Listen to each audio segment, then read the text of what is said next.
image magnifique. Quelqu'un qui tient du sable dans ses mains et qui forme un cœur. Pour être heureux, possède ce qui ne s'achète pas: l'amour, la gratitude, le pardon, la sérénité et la conscience. C'est si vrai. Pour être heureux, possède ce qui ne s'achète pas: l'amour, la gratitude, le pardon, la sérénité et la conscience. La conscience de soi, la conscience de toi. Tu verras, te permettra d'aller beaucoup plus loin que tout ce que tu pourras acheter. Je trouve cette citation bien vraie, vraiment très intéressante. J'ai presque envie de faire des TikTok avec ces petits mots. Alors, clang.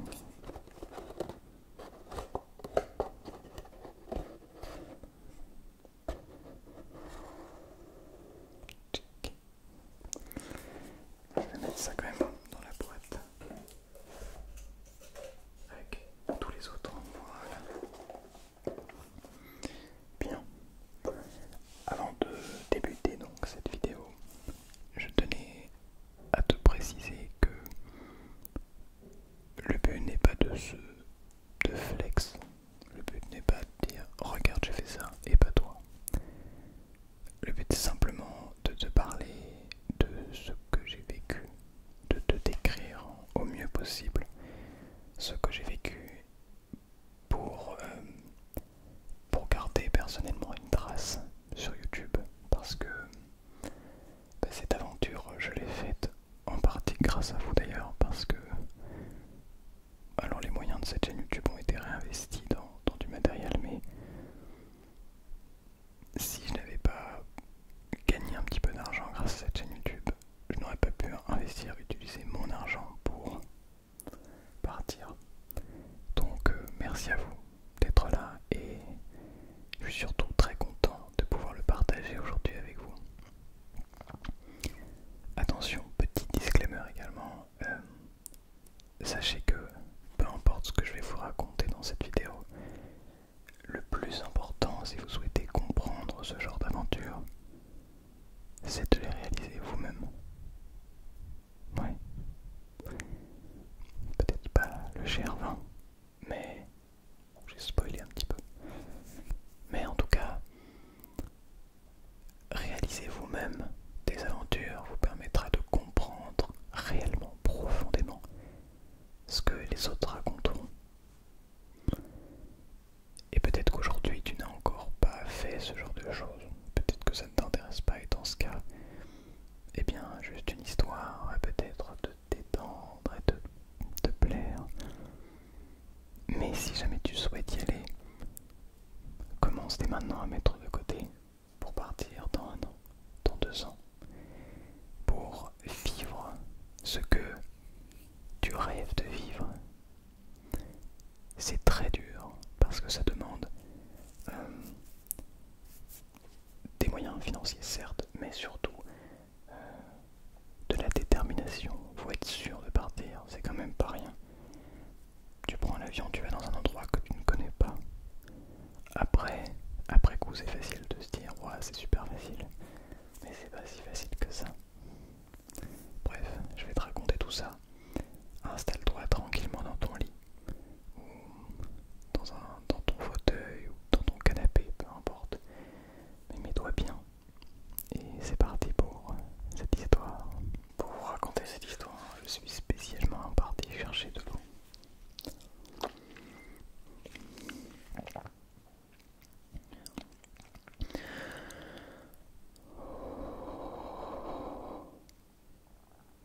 Prends ce temps pour toi, de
Et je me suis dit, et je lui ai dit, et si on essayait de se faire Gervin?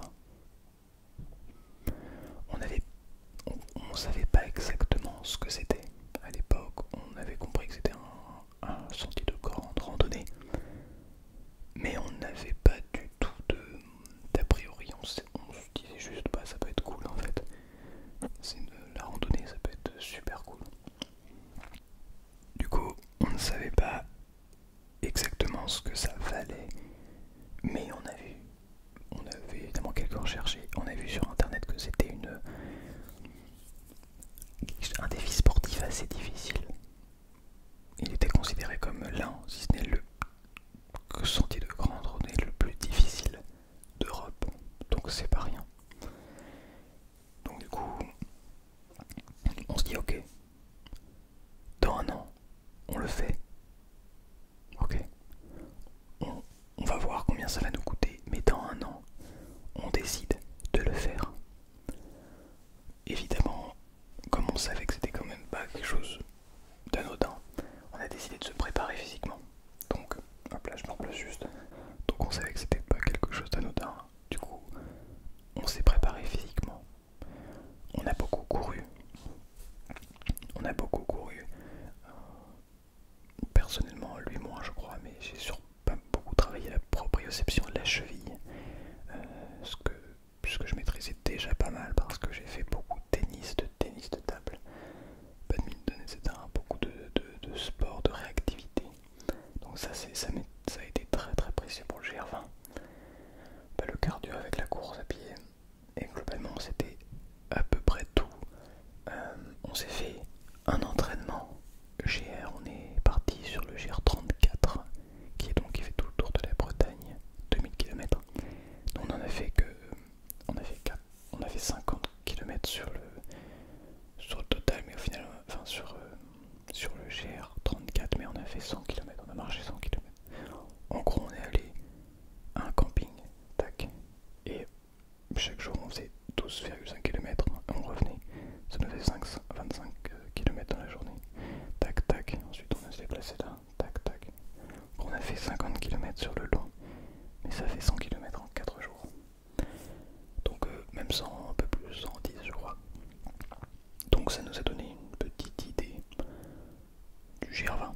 Globalement le but était de se mettre un petit peu en condition. Alors, on n'était pas du tout en condition parce que le terrain était plat, à peu près. Je crois que le dernier jour on a quand même eu 700 de dénivelé positif, mais sur 30 km, ce qui n'est pas énorme. Donc c'est pas vraiment comme sur le GR20. On s'est amusé à... Alors on n'a pas mangé que là, mais on a pas mal mangé. On a mangé une pizza, crêperie, etc. Donc on s'est mis bien, on a bien mangé. Et après une grosse journée de marche, après 8 heures de marche, la crêperie, la galette, elle est très très bonne et elle fait du bien. Et puis si on avait nos sacs quand même, on a essayé de mettre pas mal de poids dans notre sac. Mais c'était pas tout à fait comme le GR20, ce qui est normal. Mais au final, ça nous a quand même travaillé. Moi ça m'a travaillé pas mal les épaules. Parce que le sac, je le portais beaucoup sur les épaules, et donc 12 kilos sur les épaules. Pendant 8 heures d'affilée, c'est pas mal. Donc ça travaille beaucoup le dos, les épaules, etc. Les abdos aussi du coup. Avoir une bonne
c'est marrant parce qu'on les a retrouvés jusqu'au bout, ils ont fini le même jour que nous, le Gervin.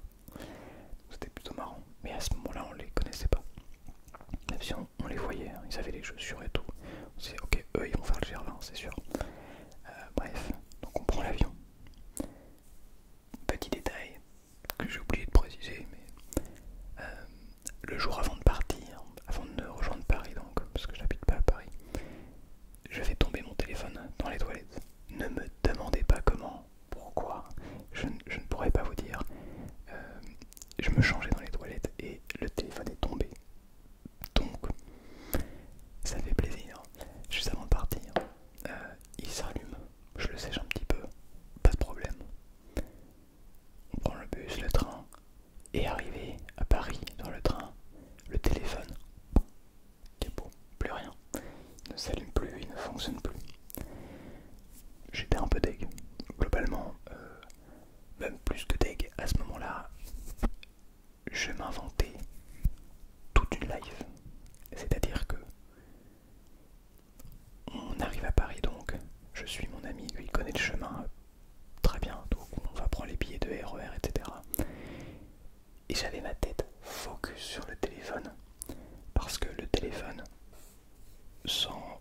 c'est pas très grave en soi, c'est qu'un téléphone, mais ce qui est embêtant, c'est que j'avais mes tickets dessus. Ouais, je sais plus comment d'ailleurs on a fait pour l'avion.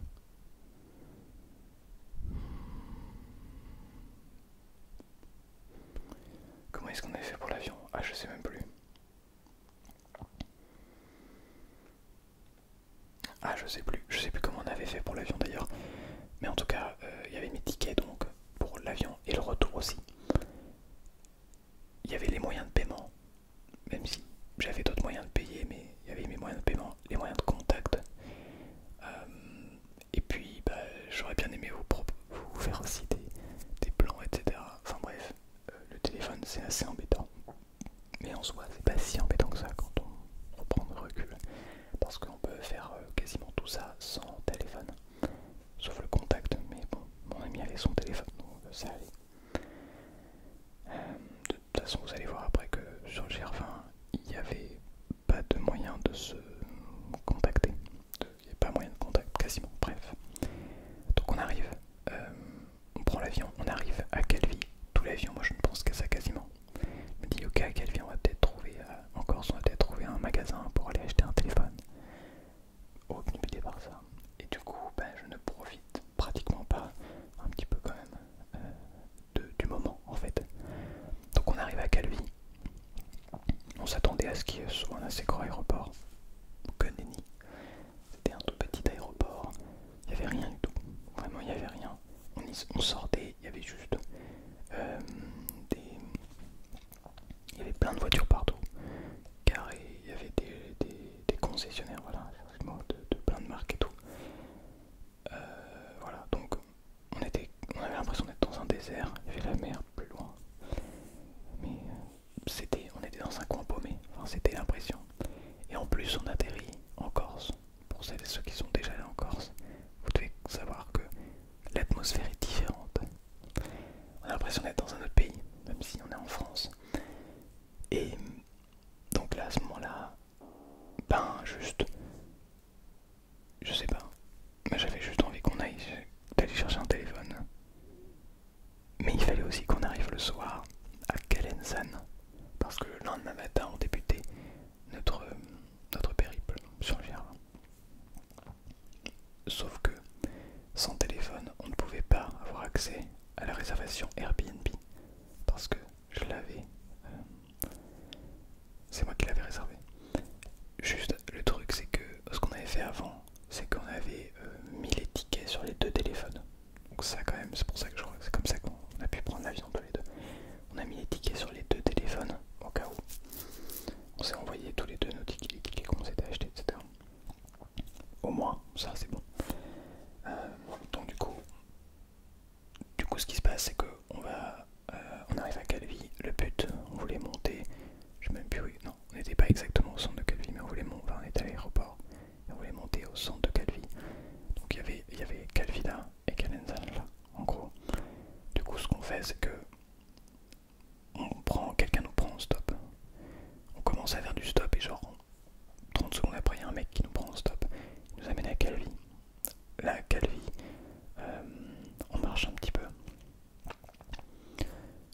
cherché réparateur de téléphone, mais il n'y avait pas, en fait, il n'y avait pas de réparateur, ils vendaient pas de téléphone, tout simplement.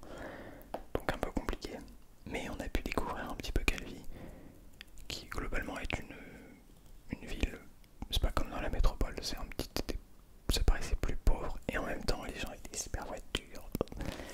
Mais bref,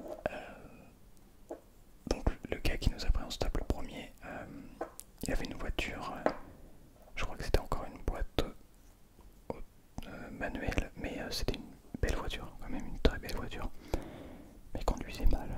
Désolé pour les Corses qui m'écoutent, mais vous ne conduisez pas bien, en tout cas de manière générale. Après, il n'y a pas d'accident, je pense, s'il doit y en avoir, mais les gens respectent pas trop les limitations et tout. Bref. Du coup, on repart de Calvi et objectif Calenzane. On voulait redescendre pour avoir notre Airbnb quand même, parce qu'on l'avait réservé. Et donc, on est pris, on a marché, je pense, une demi-heure, 3/4 d'heure, et on est pris par une dame qui a l'habitude de prendre des randonneurs, parce que la plupart des randonneurs marchent jusqu'à Calenzane de Calvi, parce qu'il n'y a pas vraiment de trajet de transport. Donc, bon. Donc elle nous prend, elle nous amène à Calenzane, au niveau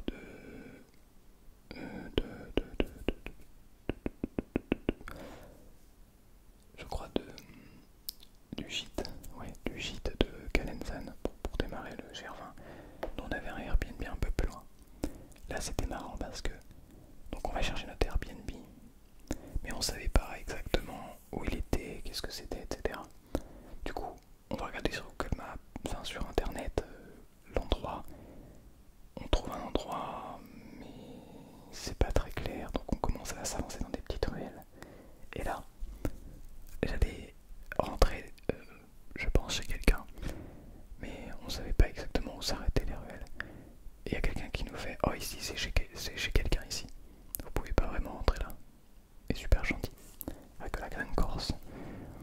Et donc, un monsieur torse nu qui nous arrête pour nous dire ça. Nous, on était un petit peu paumés, donc on dit: ouais, excusez-nous, on cherche un Airbnb.